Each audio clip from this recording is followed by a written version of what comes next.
Traditional ഇസ്ലാമിനെ സംരക്ഷിക്കാൻ വേണ്ടി, ഇസ്ലാമിനെ അതിന്റെ തനിമയോടുകൂടെ നിലനിർത്താൻ വേണ്ടി മറ്റ് വിജ്ഞാന ശാഖകളിൽ നിന്നെല്ലാം മുസ്ലിം സമൂഹത്തെ ഐസൊലേറ്റ് ചെയ്തുകൊണ്ട് അവരുടെ ബ്രെയിനുകളെ ഇങ്ങനെ ഡ്രൈ ആക്കി വെച്ച വളരെ നിന്ദ്യവും നീചവുമായ ഒരു മെത്തേഡിലൂടെ കൂടെയാണ് ഇസ്ലാം ഇവിടെ സർവൈവ് ചെയ്തത് അല്ലേ. അറ്റ് ലാസ്റ്റ് നമ്മളെന്ന് പറയുന്നത് എന്താണ്?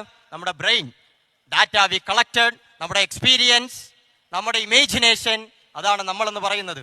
മറ്റു വിജ്ഞാന ശാഖകളെയെല്ലാം അതിൽ നിന്നെല്ലാം മുസ്ലിം സമൂഹത്തെ നിഷിദ്ധമാക്കുകയോ അതിനെ നിരുത്സാഹപ്പെടുത്തുകയോ ചെയ്തുകൊണ്ട് ഇങ്ങനെ ഡ്രൈ ആക്കി വെച്ച് മുസ്ലിം മൈൻഡുകളെ ക്ലോസ് ചെയ്ത ഒരു ഇന്റലക്ച്വൽ സൂയിസൈഡ്.